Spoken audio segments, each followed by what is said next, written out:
Good morning friends, welcome back to my channel. आज का दिन है वेडनेसडे 4 दिसंबर 24।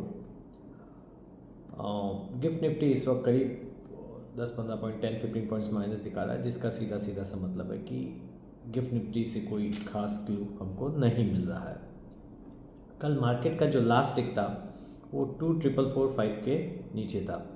मेरा पर्सनली ये मानना है कि अगर मार्केट 2445 के नीचे टिक देता है लास्ट टिक, तो मार्केट आज नेगेटिव खुलना चाहिए। चाहे गिफ्ट निफ्टी इस वक्त ऑलमोस्ट फ्लैट दिखा रहा है, लेकिन मेरा ये मानना है कि 2445 बहुत बड़ा रेजिस्टेंस होगा। चाहे वो उसने फाइनल क्लोजिंग 24457 पे दी है, लेकिन लास्ट टिक 2445 के नीचे था। तो मेरा ये मानना है कि एक बार मार्केट ज़रूर नीचे गिरना चाहिए, और मुझे ऐसा लगता है कि एक बार मार्केट ट्राई करेगा 24345 की तरफ आने का। तो 24345 पे वो ज़रूर आएगा, ये मेरा मानना है। और अगर उसके बाद भी अगर थोड़ी सी और गिरावट होती है तो आज का बॉटम बनेगा 24245 पे। तो मेरा ये मानना कि आज की रेंज रह सकती है 24245 और 24445। अगर उसको फर्दर रैली करनी है तो उसे आज लास्ट टिक 24445 के ऊपर देना पड़ेगा 329.59 सेकेंड पे। अगर वो उसके ऊपर टिक दे देगा या उसके ऊपर क्लोज दे देगा तो मार्केट फर्दर रैली करेगा। लेकिन मेरे पास बिल्कुल क्लैरिटी नहीं है, क्योंकि मैं फ़िलहाल बिल्कुल भी निफ्टी के अंदर बाय या बैंक निफ्टी में बाय के बिल्कुल भी पक्ष में नहीं हूँ। अगर मुझे ऐसा लग रहा है कि हमको शॉर्ट सेल नहीं करना है तो मैं कोई भी ट्रेड अवॉइड करूँगा, क्योंकि अगर हम बाय पोजीशन में निफ्टी या बैंक निफ्टी में जाते हैं और ओवरनाइट कुछ बहुत ख़राब न्यूज़ आ जाती है तो बहुत बड़ा लॉस हो सकता है।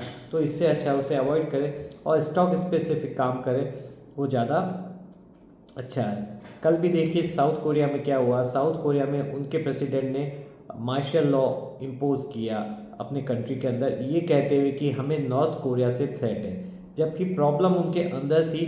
क्योंकि जो बजटरी एक्सपेंडिचर जो उन्होंने प्रपोज किए थे उनको बहुत बड़े तरीके से कट डाउन कर दिए थे उनकी अपोजिशन पार्टी ने। और वो सब इश्यूज़ की वजह से उन्होंने एक बहाना बनाया कि नॉर्थ कोरिया से हमको थ्रेट है, और उन्होंने मार्शल लॉ इम्पोज कर दिया। लेकिन उसका बहुत विरोध हुआ, और फाइनली जो उनका मार्शल लॉ पास कराने का जो उनके पार्लियामेंट में जो वोटिंग होनी थी उसमें उनका प्रपोजल रिजेक्ट हो गया। और अभी कुछ घंटों के पहले मार्शल लॉ लगाने के कुछ ही घंटों के बाद उन्होंने मार्शल लॉ वापस लिफ्ट कर लिया। पर ये इतनी कहानी मैं आपको इसलिए बता रहा हूँ कि एक और कंट्री है जहाँ पे एक नई प्रॉब्लम सिचुएशन आ गई है, इनस्टेबिलिटी आ गई है ऑलरेडी। ईरान, इज़राइल, हमास मतलब फ़लस्तीन, रशिया, यूक्रेन, इन कंट्रीज़ में प्रॉब्लम चल रही है। अब एक नया कंट्री ऐड हो गया है, साउथ कोरिया। तो जियोपॉलिटिकल सिचुएशन कहीं से भी कूल ऑफ तो नहीं हो रही है, कंटिन्यूसली एक के बाद एक देश इस सिचुएशन में उलझते जा रहे हैं। और ये दायरा धीरे धीरे धीरे धीरे बड़ा हो जाएगा, और मास तक कुछ ज़्यादा खराब भी हो सकता है। तो मैं बहुत ही केयरफुली ट्रेड करने की कोशिश करूँगा। मुझे कोई एग्रेसिव ट्रेड लेने की कोई ज़रूरत नहीं है। अगर मैंने 1 लाख रुपया लगाया और 1 लाख रुपये खोने की मेरी ताकत है, उतना ही मुझे ट्रेड लेना। उससे बड़ा ट्रेड मुझे बिल्कुल लेके नहीं जाना। ना मैं अपने व्यूअर्स को या अपने जानने वालों को मैं सलाह दूंगा कि कोई भी बड़ा ट्रेड लेके जाए। निफ्टी चाहे जितनी भी रैली कर ले, मैं उस रैली से बिल्कुल कन्विंस नहीं हूँ। मुझे अभी भी निफ्टी 20,000 दिखाई देता है, और 20,000 निफ्टी आएगा। अकॉर्डिंगली बैंक निफ्टी करीब 45,000 जरूर आ जाएगा।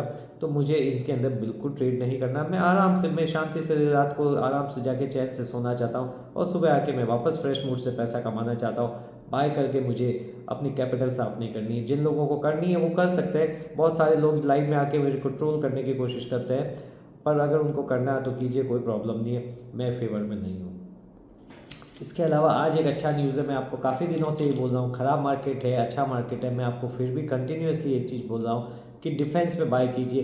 कल हमारे डिफेंस मिनिस्टर ने, जो डीएसी के चेयरमैन भी है डिफेंस काउंसिल के, उन्होंने 21,772 करोड़ के डिफेंस ऑर्डर्स पास किए हैं। अब एग्जैक्टली ये किस कंपनी को जाएंगे वो बहुत क्लियर नहीं है, लेकिन ऑर्डर्स हिंदुस्तान एरोनॉटिकल्स लिमिटेड को, गार्डन रिच शिप बिल्डर्स को, GRSC जिसे कहते हैं, और कोचिन शिप को ये ऑर्डर्स जाते हुए दिखाई दे रहे हैं। तो डिफेंस स्टॉक आज फोकस में रह सकते हैं।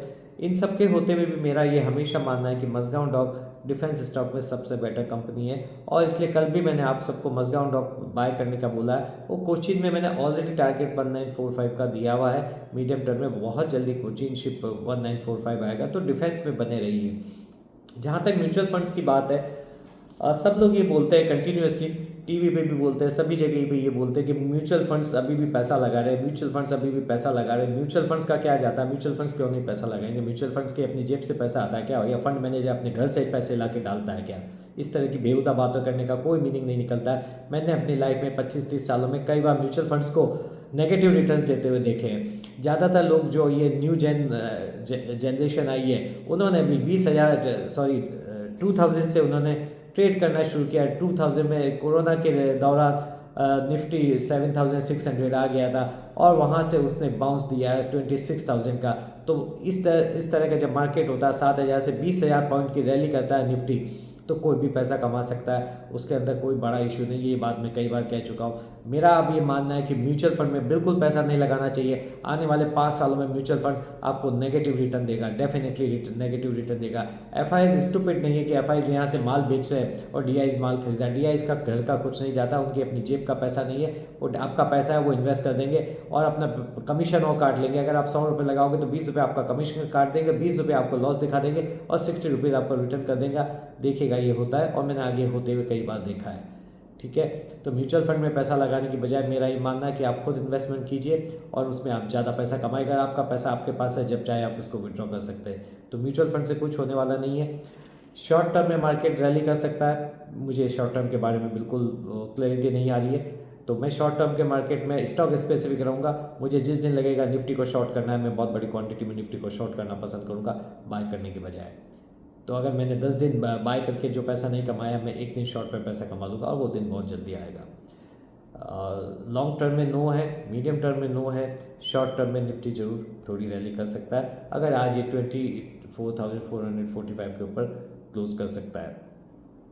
एक चैनल है जो कंटिन्यूसली HDFC बैंक के बारे में बात कर रहा है, अभी भी कंटिन्यूसली वो बोल रहा है कि हमको HDFC बैंक से क्या सीखना चाहिए। मेरे को ऐसा लगता है ये एक इनसाइडर ट्रेडिंग का केस है और सेबी को जरूर इस चैनल के अगेंस्ट में कार्रवाई करनी चाहिए और देखना चाहिए कि क्यों पर्टिकुलर वो एक ही बैंक के बारे में, एक ही स्टॉक के बारे में कंटिन्यूसली ट्रेड करता है। इनसाइडर ट्रेडिंग का केस मुझे ये लगता है और इसकी ज़रूर जांच होनी चाहिए। तो मेरी आज की कमेंट्री बस इतनी ही है, और अगर कुछ होगा तो मैं लाइव में बात करूँगा। और जो भी है, आप मेरे चैनल के साथ बने रहिए और सब्सक्राइब कीजिए, वीडियो को लाइक कीजिए, और अगर आपको पसंद नहीं आता है तो भी आप बोलिए, कोई इशू नहीं है। Thank you, take care, bye.